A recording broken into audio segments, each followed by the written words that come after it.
Just past the Greenfield, it's one black tea.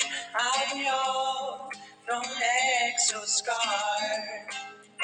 Be a man, my Greenfield. Look how pretty the sun hits the street. Why spend days like these in misery? Don't mean to grin, you're awful sweet. But I would hate to repeat the lonely sleep when you just roll out of reach. But there's something I can teach about being alone when there's two at home. Be good when you're feeling strong. Seeing the world again with a new understanding mind. Make it possible to find a new love instead.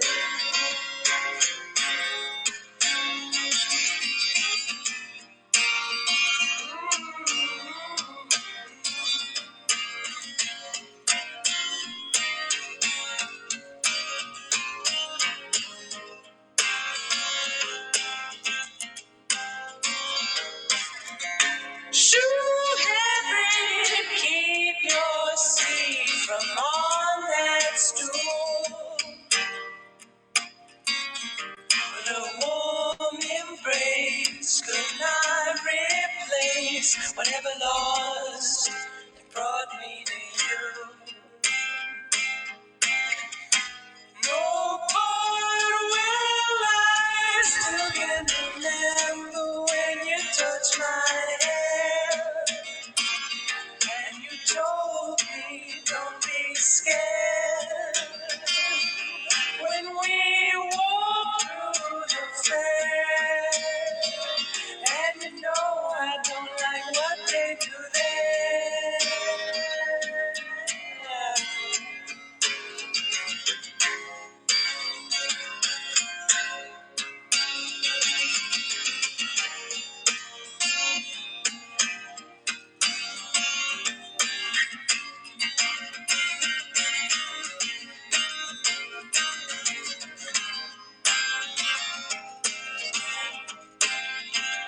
Maybe one more and let me use the blue eyed blues.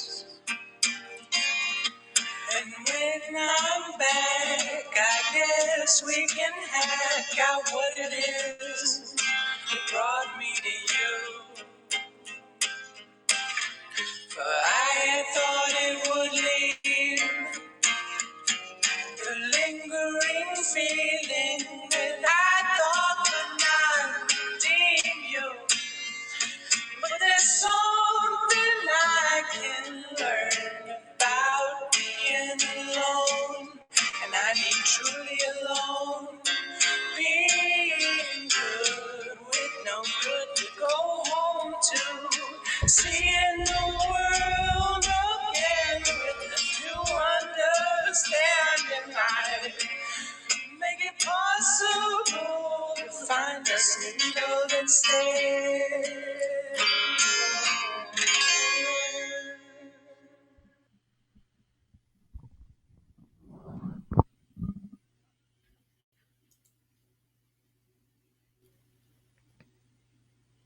Hello, everyone. Welcome to Viral Poetry Series. I am your host, Adam Greenfield. That music you just heard was from a very special close friend of mine, Andrew Havey. I've known him for, 15 years, 13 years, long time.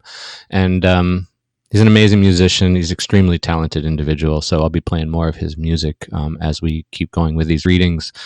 He is kindly allowing me to play some of it for you people, and I hope you like it. He's a really good dude. All right, so we have a fantastic reading tonight. Two really, really special poets, and I'm looking forward to spreading the knowledge if you don't know who they are. We've got Julita Corrales.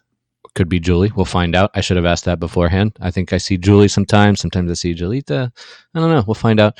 And then up after her, we will hear from Jack Stuart Smith.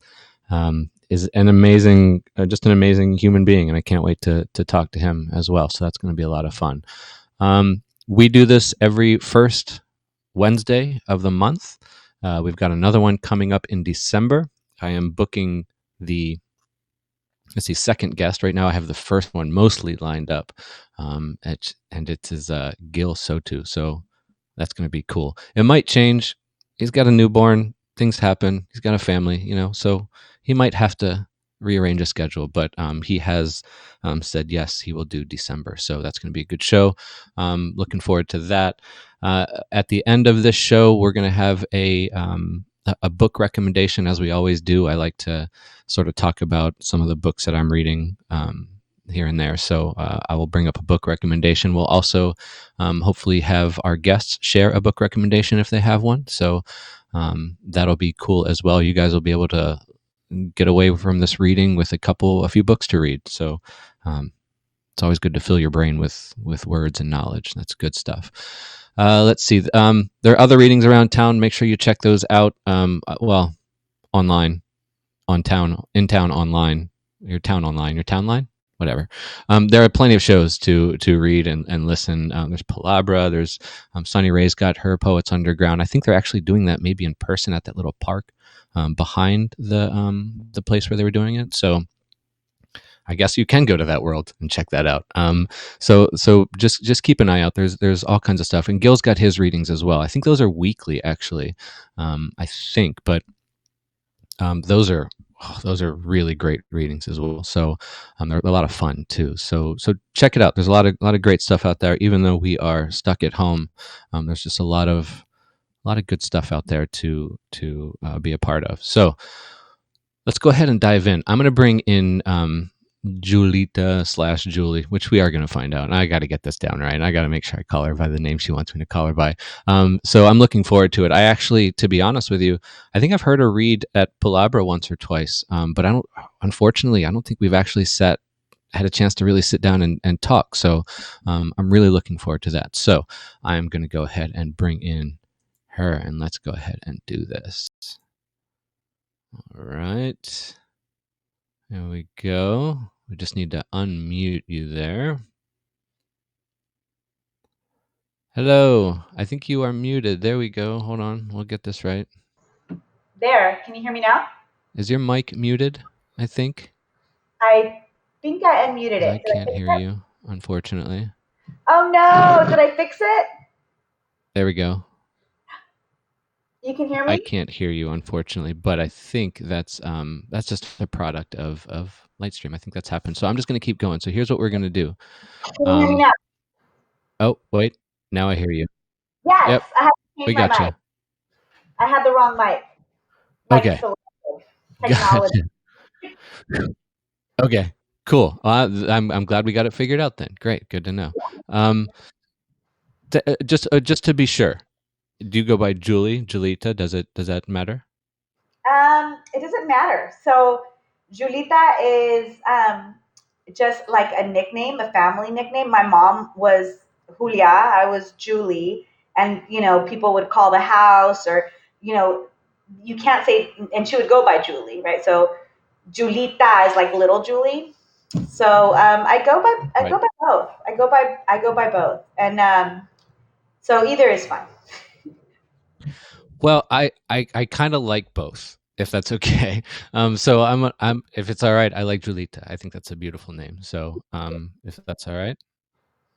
Yeah, that's okay. Cool. So here's what we'll do. We'll step aside. We'll let you read for a little bit. And then when you are done in about 10 minutes, we will chat for a little bit. And yeah, does that work? that's perfect. Thanks. Okay, cool. So I'm gonna hide my little camera here, and when I am gone, you are good to go. Thank you. So usually I do a little disclaimer or introduction, and just say that I we all write from personal experience. I feel like art is political. All art is political, and if it's not political, then it's because it is political because you're privileged enough not to have to write from it. And not that that's a bad thing. It's just I think it is also in its way political. And so you hear a lot of that in my work. Do not be alarmed. We'll talk more about it afterwards. um, so let's see here.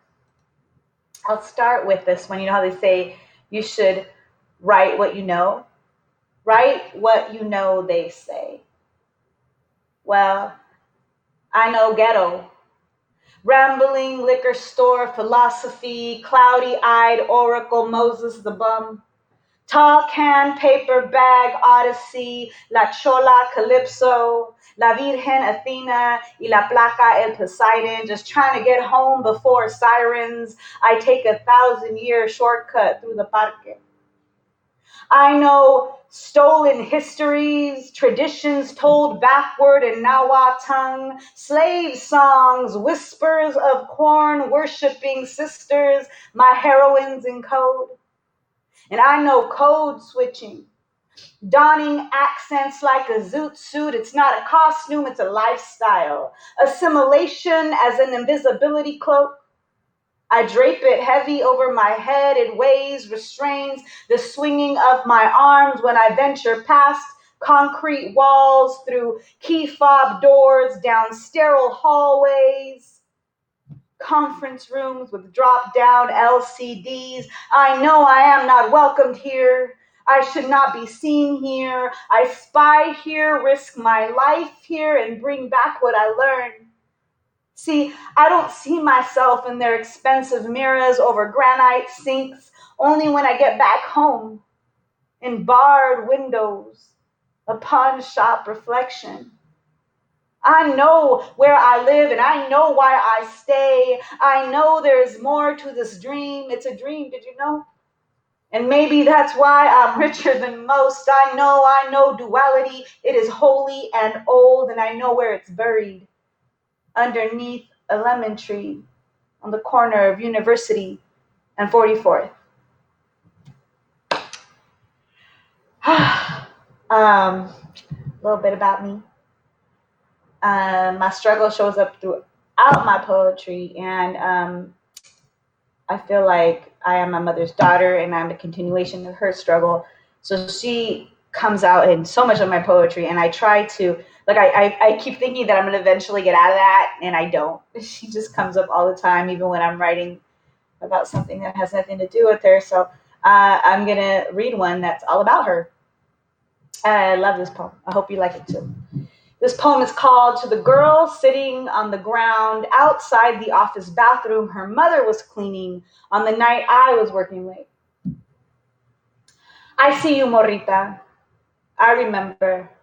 I too was subjected to boring nights outside a bathroom, outside an office in a hollow building, my bone set loneliness echoing off the floors and white walls, while my mother knelt over a toilet just on the other side of the door. I was also met in the hallway by lone late workers, a man in a plain button up, sleeves rolled up as if he would ever have his arms up to his elbows in anything. The tall, thin, white woman with features I saw in every 80s music video, but never in my neighborhood. Her beauty a jarring reminder that I do not belong. The men would almost always stop in their tracks. Their jaws would fall slightly. They wouldn't say anything, but if they had, I'm certain they would have stuttered. Their eyes would go from wide and round, who is this foreign girl jetting out in my comfortable world? To furrowed and fiery, why am I affronted with things I don't want to see? And then they'd notice my mother's cart. And all my skin would wince with their judgment. Who would ever bring their daughter here? The woman wouldn't miss a beat. Their eyes would dart up and down my prepubescent body, size me up in the 2.5 seconds it takes them to size up any woman of any age, and quickly surmise that I was no threat. Brown and round and dismal, far, far removed from anything that is them, a half glance telling me all the things I already knew, their pace never slowing, I just disappear right in front of them. My mother never even materialized. I remember shrinking further into myself. I remember wondering what normal kids were doing, certain I wasn't normal. I remember humiliation pulling me down, down into hard brown carpeting. Carpeting. My mother would soon vacuum while walking backwards out of the room so as to leave no footprints. She, a ghost that empties trash cans. Me, a ghost of a ghost. Mija, I know you are angry at her for bringing you here.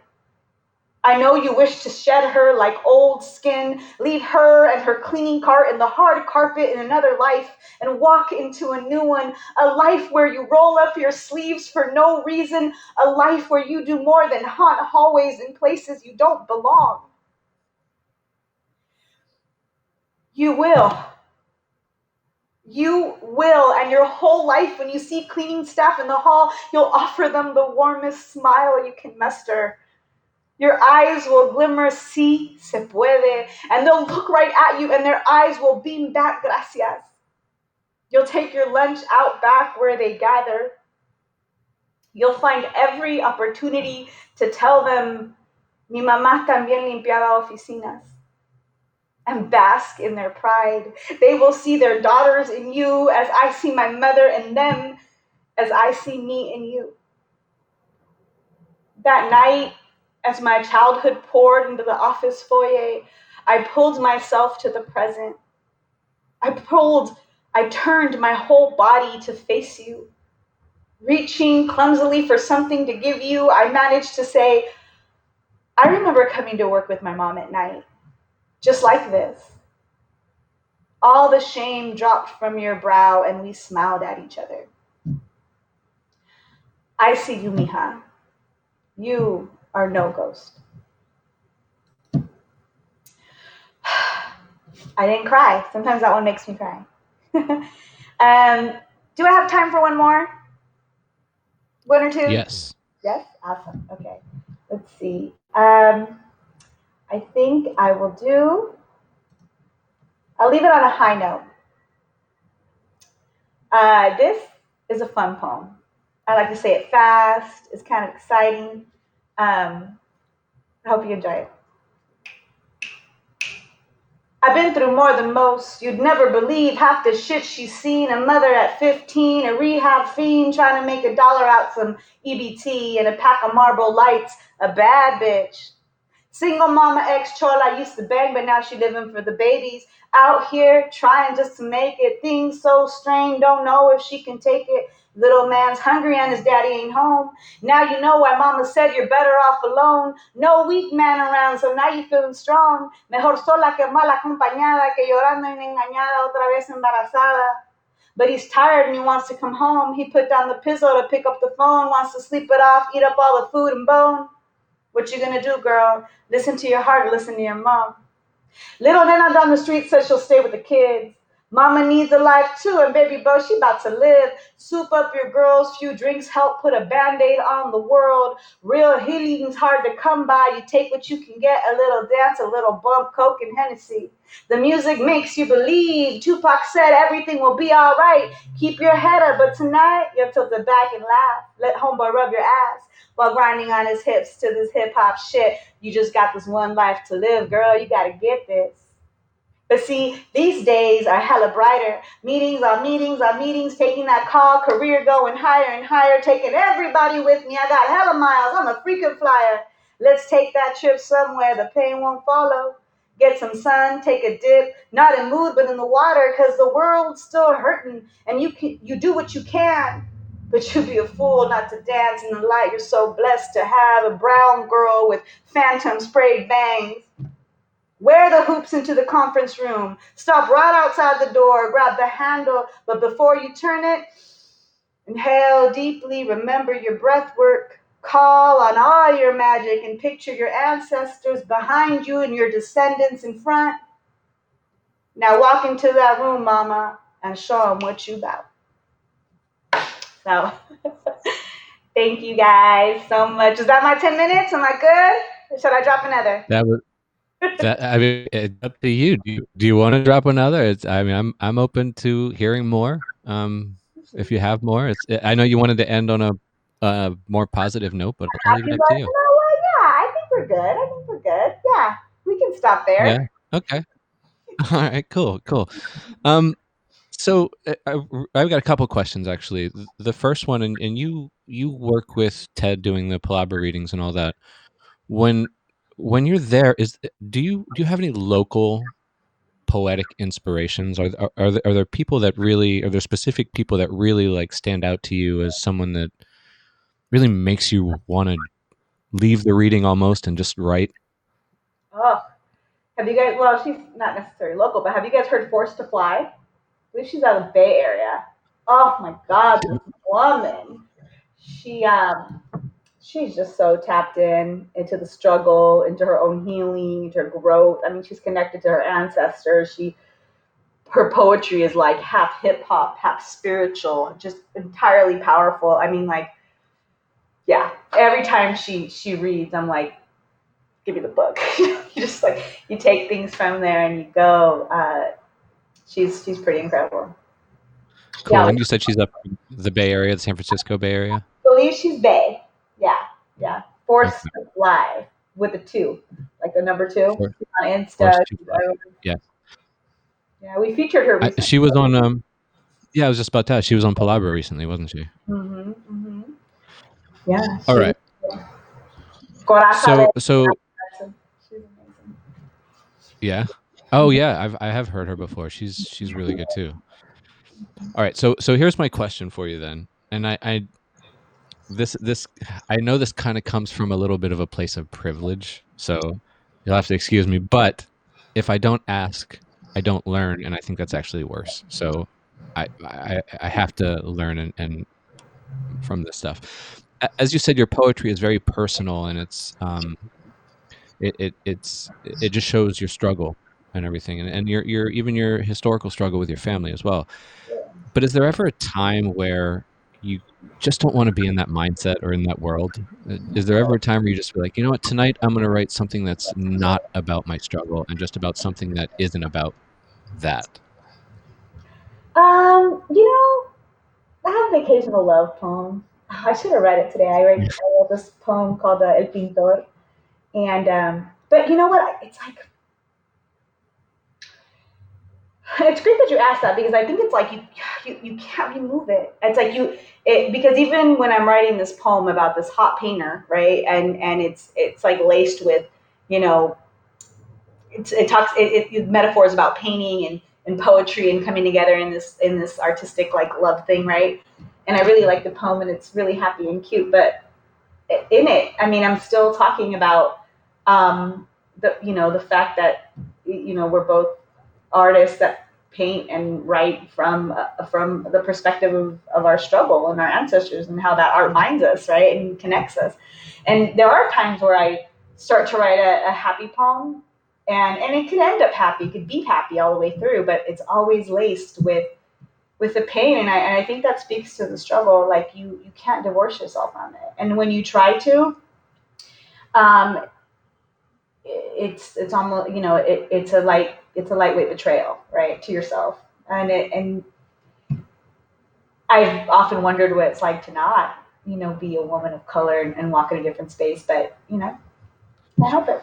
And that's why I kind of asked, and because I want to make sure that if I don't want to say like that I feel guilty or anything, but I understand that I have a particular place that was in society that was placed on me. And because of that, I have a responsibility to make sure that I understand the people that struggle more than me and that I respect that, and give them just as much time, space, and a voice as I have. So I just and you're right. You can't divorce that yourself from that because if you, I think sometimes when you try, it can come out sounding unnatural, and you lose something. But I am curious if by trying that helps shape your voice as a writer. I think I've tried to. and it's just not as well received. It's because you're Yeah. right, Okay. it's and authentic. And I just want to say, Adam, thank you for that, because just like I can't divorce myself, from what I was born into, neither can you. And I read this really great, like, it was probably a meme somewhere, but it's something like along the lines of, if you have privilege, it just means you have power to share. And if you come from struggle, it just means you have empathy to give. And not one is not better than the other. It's just using what we're born into to help others. You know what I mean? And so I appreciate that. Like, I think it's awesome that you carve out a little space. You carve out space for all folks from all walks of life. I think that's really important. So Well, yeah. I mean, I'm not going to say I didn't have my fair share of struggle. I had an extremely abusive alcoholic father, and my mom worked 3 jobs and tried to raise 2 kids, and that was hard. But that's compared to the struggles of so many other people out there. That's almost a life that somebody might want to live. Just to say, hey, I didn't I have a that friend who that might want to live. You know. yeah, yeah. So I I was raised by a single mother, and I was just taught to hold the door for everybody. Like, just, it doesn't matter who they are, just hold the door for them, and if you can, give them space. So I try to do that here, and as much as possible, and in my own personal life, I try to make sure that I ask, so I learn. It's the best I can do. So I really appreciate that, and it means that you have empathy to give as well. And I mean, I don't wish that on anybody. I'm also a survivor of abuse, and that comes out in a lot of poetry. I didn't share it today, but so I'm sure how healing poetry can be in those places, and so I get like your poetry's so sad sometimes, but it's like it's a healing mechanism, right? Like I'm sure you dig into your your portfolio, and you dig into the back of the crate, and you find those ones that have helped heal, right? for sure, and I, every once in a while, even when I'm in that, I don't want to call it a rut, where I'm just writing stuff that's just so heavy and painful sounding. I still try to break out and go, I gotta try to write something that isn't about this thing that feels oppressive to me, emotionally, at least. So, like, I try to break out from it, but when I do that, I feel like I'm forcing words, and it just doesn't sound good. Or um, I still try to finish it and get it out of my system. Right. Yeah, but, But I've looked back at writing, and when I did the book process with Puna Press, went through some really old writing. I had a chance to look at the stuff that I've been writing over the years, and it really hasn't changed. I've been sad and depressed for 30 years. Like, my writing definitely shows that. And I've written happy poems. I've written plenty of those, but I just feel like my bread and butter, for whatever reason, are those dark, heavy poems that kind of punch you in the gut. mm. So But I also don't know if that's a good or bad thing. aren't they also the ones that resonate? The ones where people are like, "Oh, that hit me." I write this. There's been a couple of instances where I write these sad poems, and they're almost like I don't refine them. I'm just like in pain, and I put a couple stanzas together and breathe and like throw it on the internet, like just put it on Insta or something because I'm purging.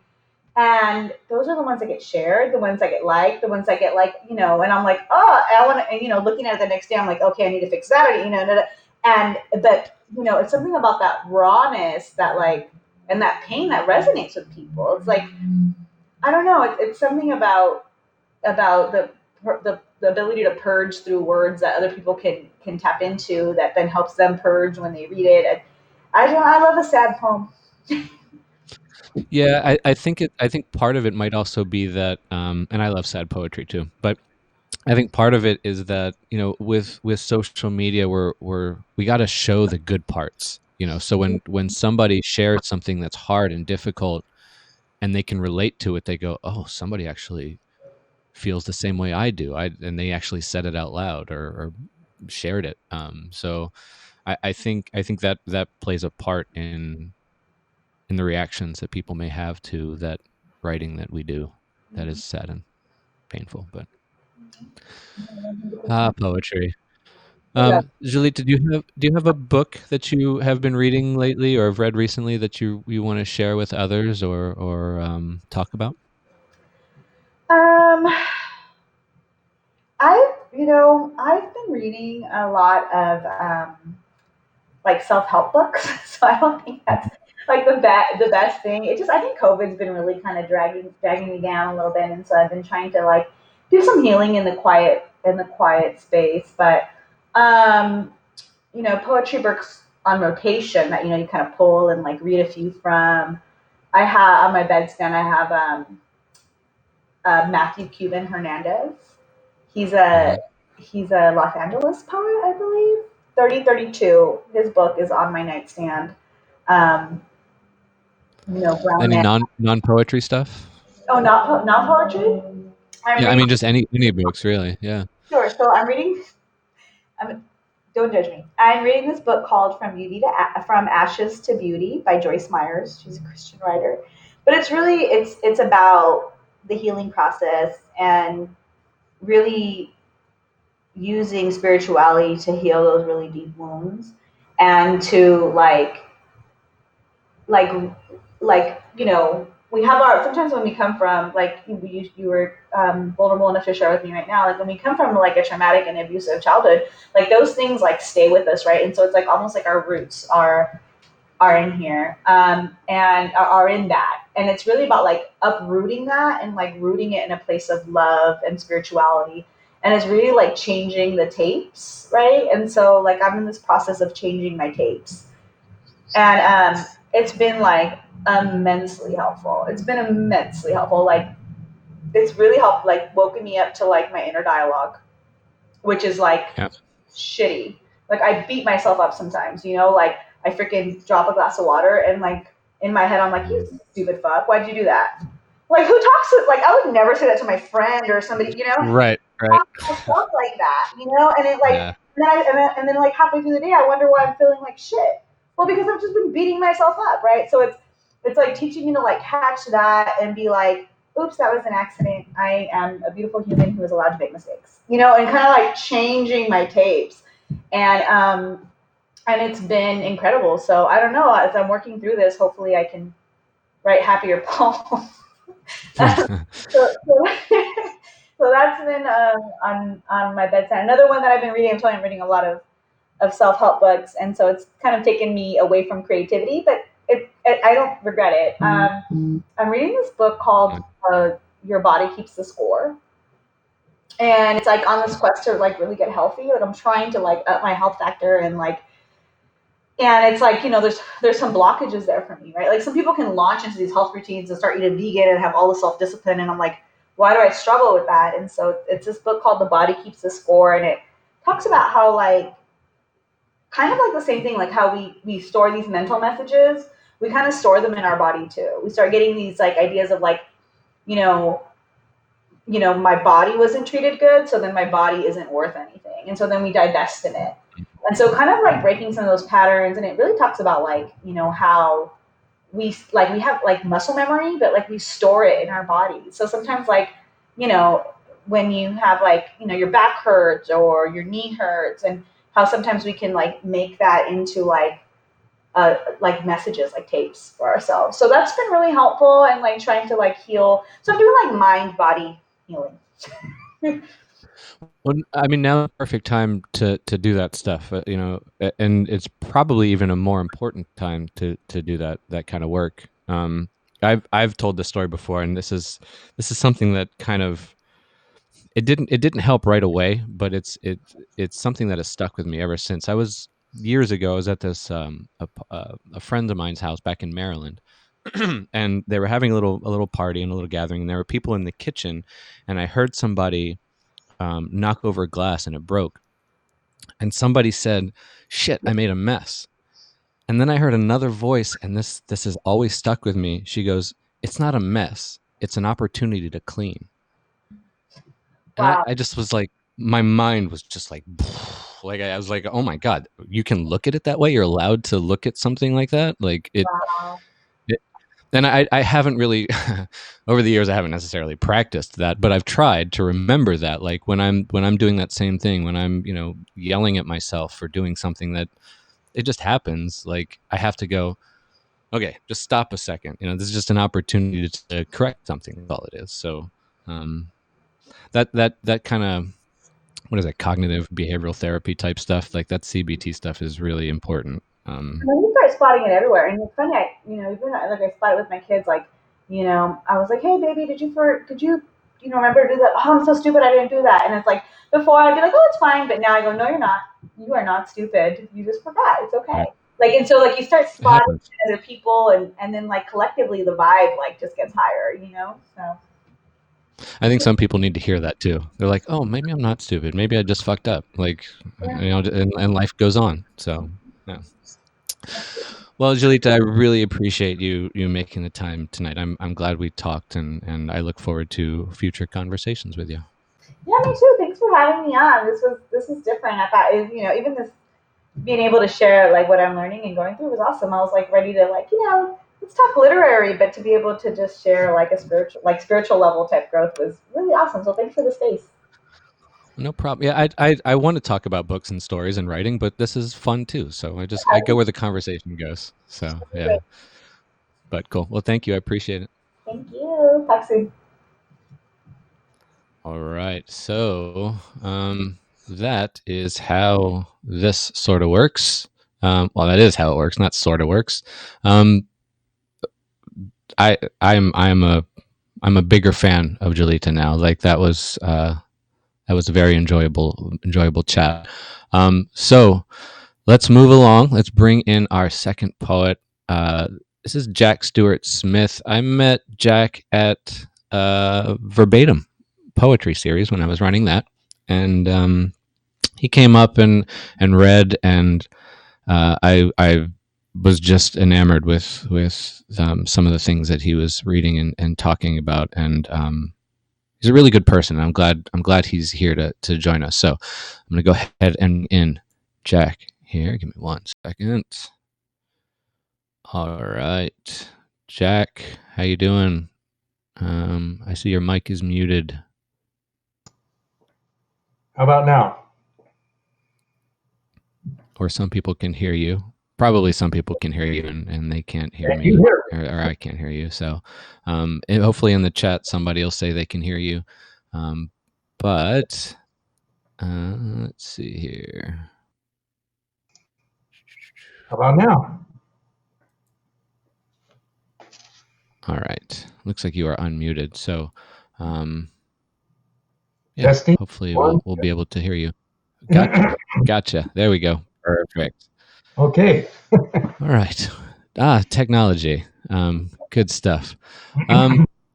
Jack, let's oh, now I lost you, but it seems like people can hear you. So what we're going to do instead of talking now is I'm going to step aside. I'm just going to go ahead and let you read and let this stream update, because it seems like this might be a problem on my end. But no, I think I can hear you now. Can you say something?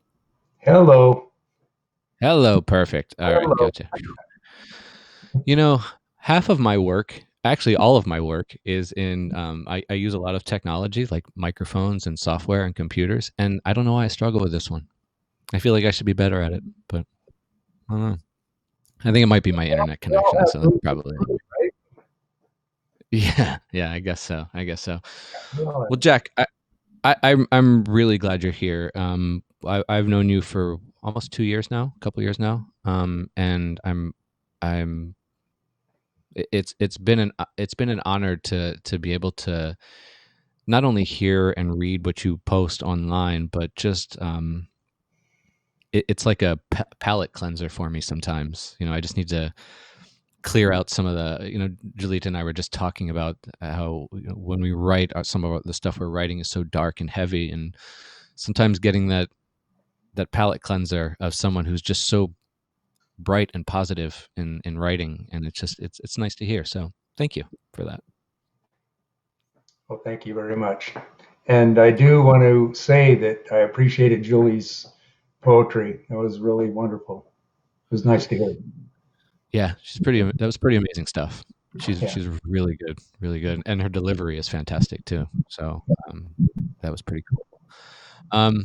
All right, so Jack, what we're going to do, as you saw, I'm going to step aside. I'm going to hide my face, let you read, and then when actually before we do that, I want to. Can you just tell people a little bit about yourself? Are you from San Diego? Are you local to this area? I was born in Compton, and Compton. I grew up in San Diego. I've spent a few years in San Jose and about 3 years in San Jose and 30 years in Riverside, and then back to San Diego. San Diego is where my heart is. Yeah. I grew up in San You. Diego. I actually grew up like Lakeside, El Cajon. Oh, So, cool. Okay.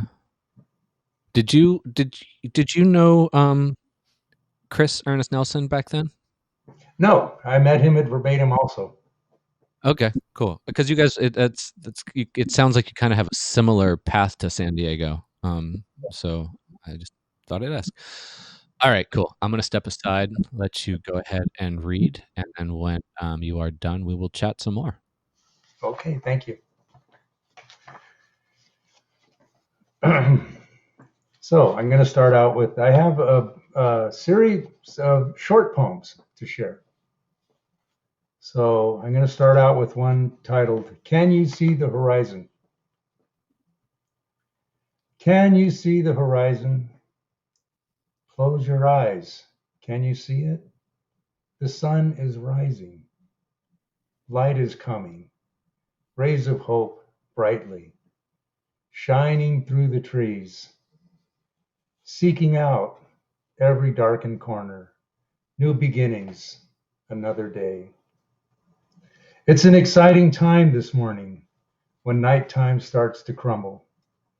It's another chance to let freedom become for one and for all. You know, a struggle is looming. Darkness sometimes leaves one. But the fresh wind from the north fills your lungs and clears your mind.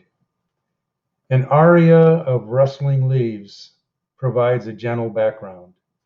Birds begin to sing and fly. Can you hear them now? Can you see the horizon? It's not so far away. We can walk together, my friends. Step lightly, but please don't delay. Thank you. Now move on. Thank you. This one is At Last, My Love. Lay down in peace tonight, dear one. Today surely posed and taunted harmfully. Little waves like tears wash the pain aside. Your hands, hard-working, willingly resting, carry years of denied frustrations, cruelty. It's that a melody wanting to break into fire. Don't let fear and anxiousness continue, polished mockery and lies, those two. Off balance, stumbling from your center. Walk alongside yourself and notice your eyes still have a sparkle. Your face loves your smile. Dancers once owned the universe. Dreamers flew to meteors and stars. Shepherds conversed with animals. Crystals shine like rainbow diamonds. You believe in love, so do I. Remember, life was easier once. Energies coming from morning's mountain. Lift the sunlight to the sky. Look, my love, another chance above us. At last, my love. Thank you.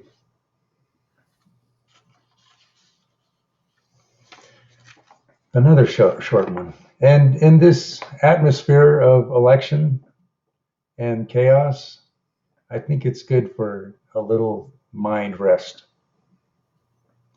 This one's titled, Hello, Bright One. I see spirit flight, spirit colors glowing, tingling senses reacting gently.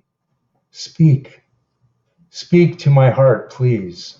I will listen. In earnest, I will embrace. Water flowing this way and that, rinse and cleanse them awful wounds. Tin and rust, corrosive nature done froze. Help me freely, compassionately. There, my sweet one. May those tears help remove the pain. We are free to walk side by side. See? Laugh with me, please. Look my way. Hello, bright one. Is this the day we spoke of so long ago? Or are there more hidden from our view? Let's wait here together until the dawn. Moments are eternal when not forgotten. Thank you. Now this one has got a little bit of darkness to it. I put it, it's like a sandwich. You got the bread and you got a little bit of meat in the middle. This one is titled, Finally Got Him. We got him, strangled and flogged him, that evildoer, that devil and destroyer. How many lives lay at waste, drowned in their innocence, denied love's fervor. Dark shadows lingered under his pillow at night, considering his next victim, choosing with which weapon to strike. Though he was highly regarded, blessed with strength and riches, this demon had only one cause, reign and rule over the weak. An angry crowd, we kicked his ribs and set him on fire. He burned for 3 days, but his body remained. So we sang a new song and locked him away, cursed him forever, but he laughingly replied, look upon my face and tell me what you see. I opened my tearful eyes. Oh, to hell, it was me. Thank you.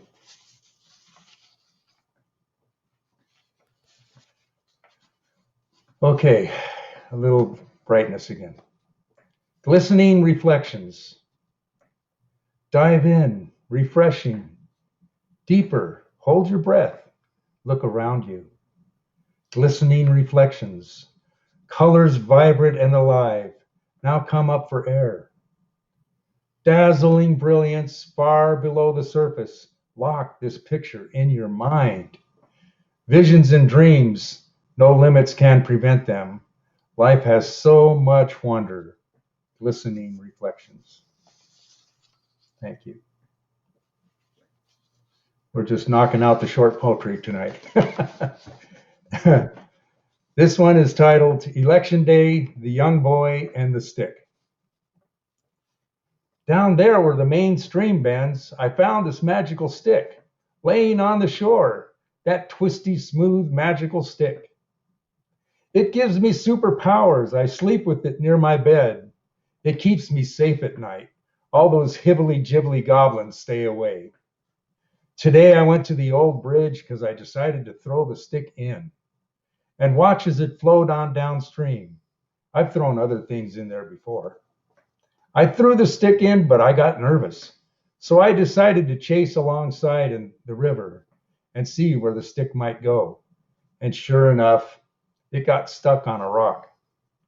I watched and watched and watched, and I got nervouser and nervouser. Then I thought I'd go to see Grandma. I was getting kind of hungry too. Grandma told me in her kind, gentle voice not to worry about the magical stick. You're either going to find it again or you won't. Worries won't change that. That's when I remembered where I found the stick on the shore. Next day, early in the morning, I went down to the bend in that stream. Thank you.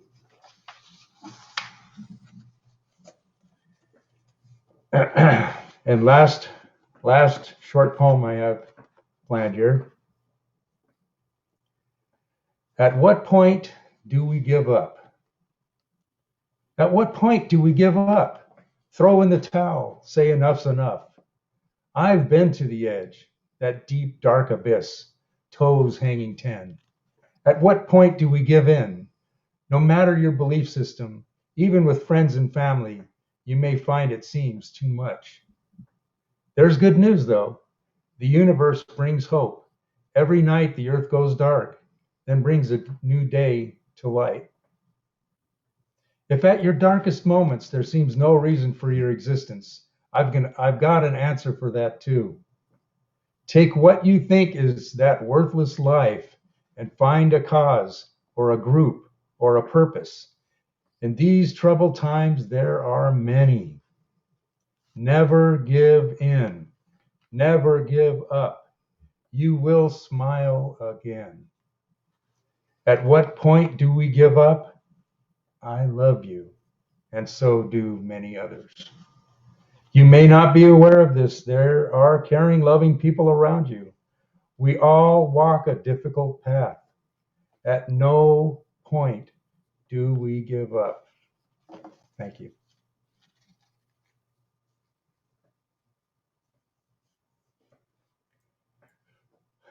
Right. See, Jack, that's why I like having you on the show. That's why I like talking to you and like hearing your poetry, because it's so I don't know. It's just it's needed. It's just nice. I'm glad you ended on that one, because that's actually kind of what I wanted to talk a little bit about. You and I haven't really we haven't sat down and talked in length as much as we would like to, but we have talked a bit while after the readings at verbatim and all that stuff. And I know that you've had some struggle in your life, but what I don't. It's like you remain defiantly positive, like in the face of it all. You just it's like you refuse to bend, and I'm curious how. Like, how do you do that? And are there ever times where, when you're alone, you just like scream or throw something? Like, how do you get that release? Julie mentioned about the frustration and dropping a glass on the floor and being mad at herself. Yeah, I get mad at myself. I'm a failure a lot, but that would be the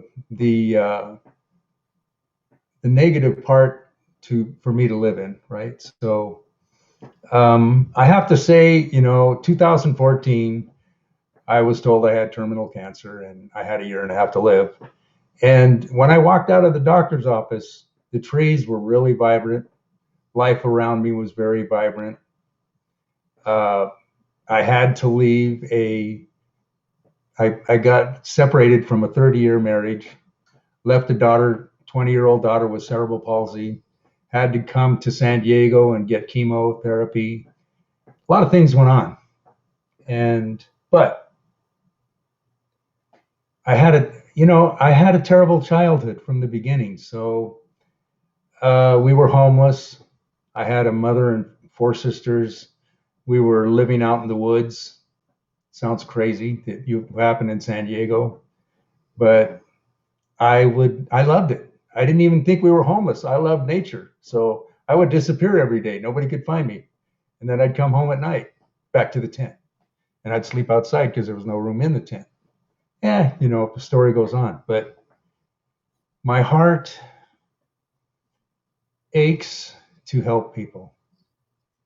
And my poetry and my music, I'm sure Julie and you too, Adam. Sometimes there's that 2 o'clock, that 3 o'clock calling, and you can decide, well, I'm just going to keep sleeping, or I'm going to get up and I'm going to put some words down, and like you said, Adam, sometimes you find yourself, you're writing something and you start forcing it. You just put it down because Jack cannot write anything. But when you feel that inspiration, when you feel the flow, that's when, hopefully, like Rilke said, I think Rilke said, I can write thousands of poems, and hopefully by the time I'm 80 years old or whatever, I'll have one good poem, And so I kind of feel that way, like I just keep writing, and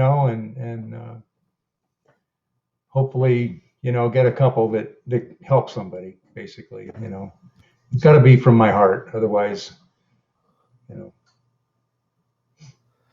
So you've had that outlook since you were a child. Like it seems like it's almost like you were born with that ability to say, okay, that was hard, but let's just keep going. So many times I should have been killed, and I always have to say, why? Why did I live through it? I was bit by a rattlesnake, and I didn't get the poison. I was hit when I was riding my bicycle by a motorcycle, and I came out unbruised. And the motorcycle was going 60 miles an hour. I mean, there was so many things that happened. People have had gun here in my forehead. It's just on and on and on. And I worked on freeways on the 805, and a bullet came over my head, and I thought it was a hubcap. And my friend came over and said, "Somebody just shot at you." And every time we have two very, very close, dear friends, and better men than I, and they both died from cancer. And I got the cancer, and I said, "Why am I alive? Why me? Why should I be the one? One of them should have lived." And so then I woke up the next day, and I said, and we had horses. So part of my morning is going out and picking up the poop from the horses, right? And so I said, "I'm doing this for you." And I named their names, the two friends of ours. And I said, "I'm living this life so that you can see, so that you can feel what life is still happening. Things are still happening." And I found joy in even picking up the horse poop because it was life. It's life, And you hear people all the time, "I don't want to get old." Well, let me tell you, when they give you a terminal whatever, you say, "I want to get very old," because there's only one other option. And like the poem I wrote, there are so many things. There's so many people that need help. There's so many people. If you can't find a reason for living for yourself, live for someone else. And then you'll find your purpose, and you'll be living for yourself. Well, I think I just needed to hear that. Like I think I think that was something I needed to hear. Thank you. That's so. I- I'm uh, uh, I'm kind of speechless in a little bit because that that mindset that is just not something that I've spent a lot of time in my lifetime. Like I've I mean, some people here that are commenting that they're wise words, and they're very wise, and I don't know. It's just a mindset that I never grew up with, and I see people with this. I hear people say stuff like this, and and it's just like I get so confused. Like I don't understand how people can push like that, I guess. How do you watch George Floyd calling for his mother and not feel brokenhearted and not realize that you are a privileged person? You never have to worry about 4 cops holding you down. How do you do Right. that? And so that's my heart. If Yeah. you're empathetic, if you're an empath, you feel these things. These things hurt. When I was young, I have German heritage. I was called a Nazi. That hurt. I didn't want to be responsible for erasing Jewish lives. I know I wasn't, but the tie was there. And so it's been an ongoing thing, but I feel wonderful and blessed that, like even tonight, it's an honor to even be able to talk to you two and talk to whoever and just share. It's an honor. Well, I think we all feel the same, that we get to hear you and talk about this stuff. I think it's yeah, and you bring up that privilege part, and I think that's gosh, it lays it. The privilege doesn't lay guilt on me, but feeling like I feel like sometimes when life isn't worth it, that makes me feel guilty. That right there, like, because other people are going through so much more difficult things, and much harder times, and I don't know. It's this weird struggle that I get in the middle of sometimes, where I I I want to fight for other people, and I want to fight for myself, but then I'm just like, I don't know. I just feel beaten sometimes. Well, Maybe I just I'm 68. I'm 68. So I was where you were at. I'm 68. I've been kicked around a little, and I've enjoyed life. And so, the blood remembering comes from these things that happen to you, and later on it becomes blood remembering. A 19-year-old person cannot have blood remembering. They can have an incident and love it, but there's a difference there. So and the that's the old other thing, and you just keep applying, applying yeah. what you, and that's I'll segue into the book I'm reading. Yes, please. Yes, tell us about your book recommendation. Yes, Okay, for sure. so James Hollis, PhD, Hauntings. He's a Jungian psychiatrist, and this is and I destroy books. I mean, I can't apologize. I highlight, and this is my 7th time I'm reading it, 7 times. Wow. And if you want to find out, James Hollis has a whole series. You can see him on YouTube also. An amazing human being, amazing. And What's that one about?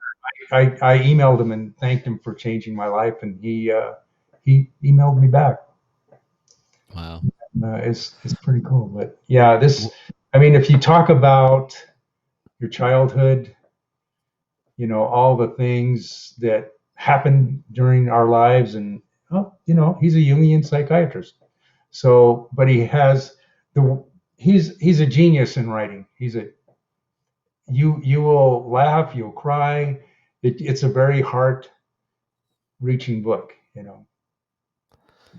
I'll definitely look into that one. I could use one of those. I've been reading some other things, so Yeah. I could probably use something that could be a little more uplifting than that. So, well, Jack, it was an absolute pleasure to have you here, and I'm glad you were able to join us tonight. And we'll have to go to the park and drink some tea and whittle and carve and hang out and talk. Yeah, so I know you do some stonework, right? You carve with, yeah. No, it was actually walnut. Oh, I made walnut, right? Okay. the feathers for some of the sun dancers. That's so cool. That's very cool. Yeah, we'll have to get together and hang out in a park 6 feet apart from each other and talk. So Absolutely. all right, Jack. Thanks again. I really appreciate it. Thank you, Julie. All right. What an amazing night. When I started doing the verbatim readings, there was it was my first open mic that I'd actually run. I'd never done that before, and I just found that there were some nights where, like, leading up to it that day, I was just like, I'm really tired. I could really use a night off, and I just want to sit at home. But then I would go, and within minutes, my mind was changed because of just how powerful those readings are. And I'm so glad that's able to be translated over to these online readings. I wish we could do this in person.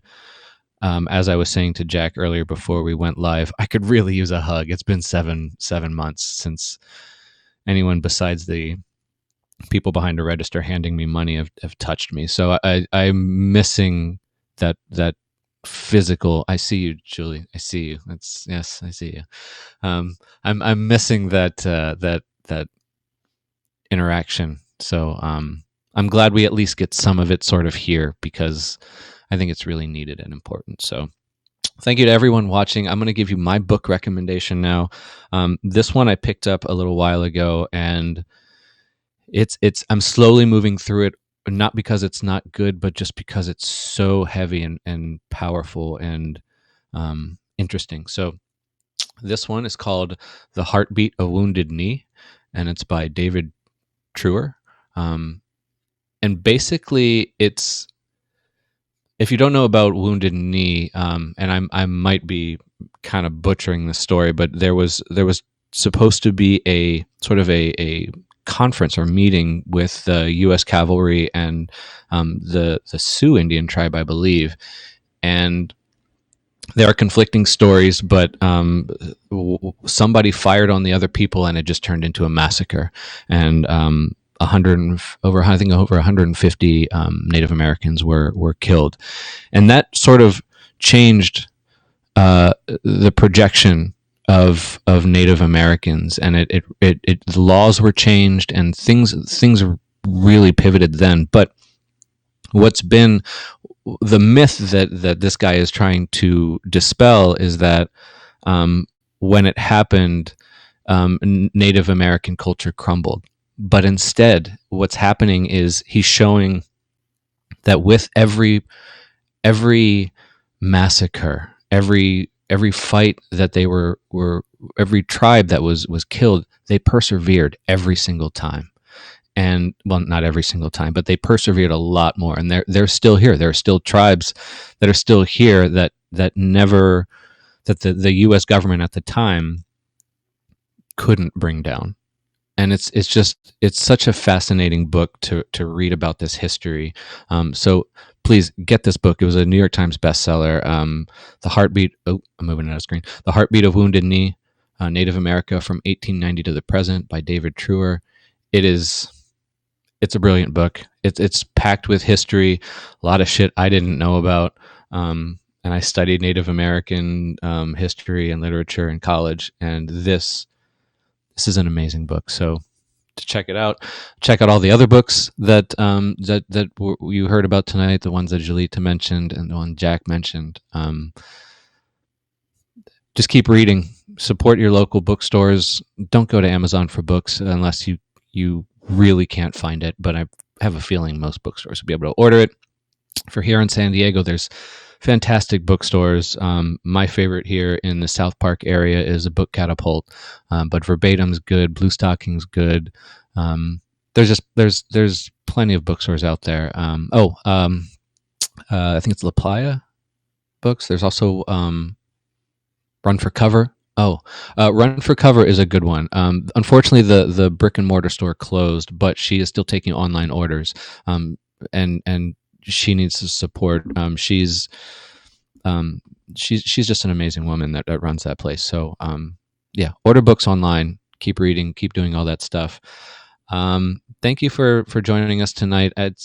I'm glad you're all able to make it. Anybody that's watching, I'm glad people were talking in the chat room here. That's great. I love that people are involved. So keep doing it. Keep coming back. And again, next month, December. The first Wednesday in December. I want to say that maybe the 7th or something. I'm not sure. But we'll have 2 amazing guests again. One of them will be Gil Sotu. You don't want to miss that. Gil is probably one of the more amazing people here in San Diego. He's just extremely talented. He's smart. He's fun to talk to, and he's just a good guy. So check that out.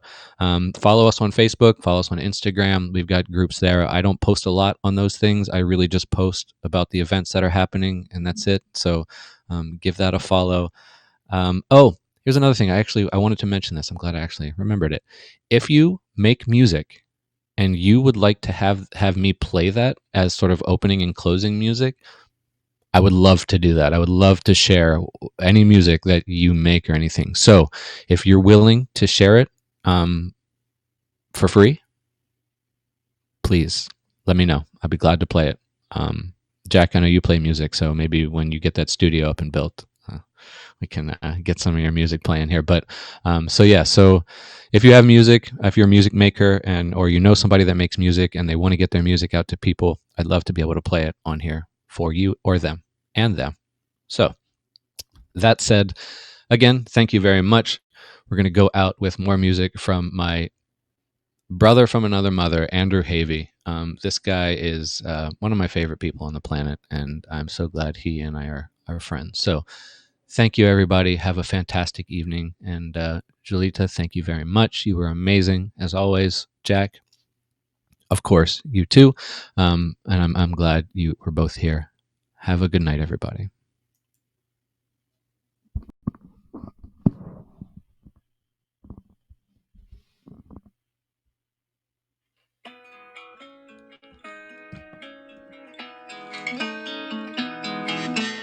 Last time I saw you, we had nothing to do.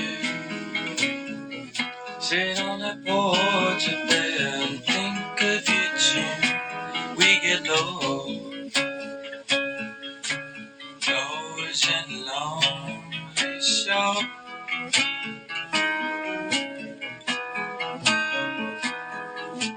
Sing it for me, won't you go and get your old flute? It's been a minute since I heard you getting through. We get no fiddle need no violent bow.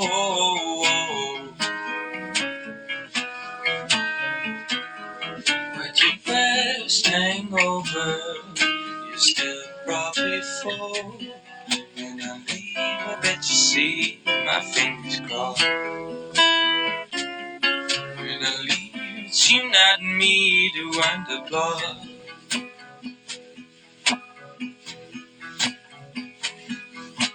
Call a couple friends, let's see if they'll take your chance. We saying nothing, no flip on, just ran. So where did you go? You were here a minute ago.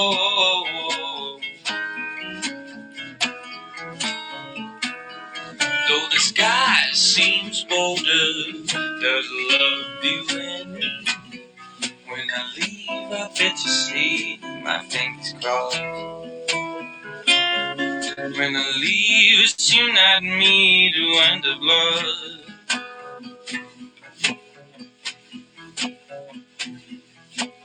You can buy your flowers if they're not the right ones for you.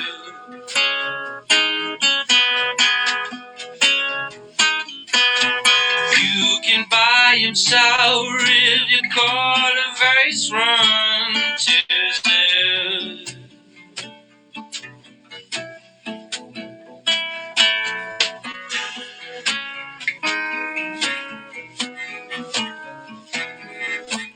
I will catch the coin and fall from leg of your man. I admit I was smiling at the sight of your dance, a taking toll. My father told a 10-year-old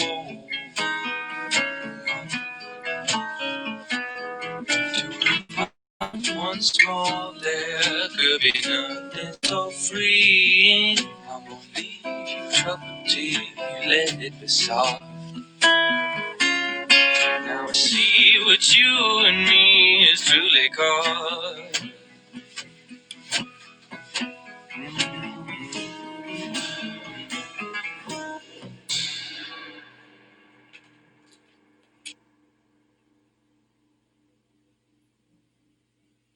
Yeah, that's it. Got the end even though I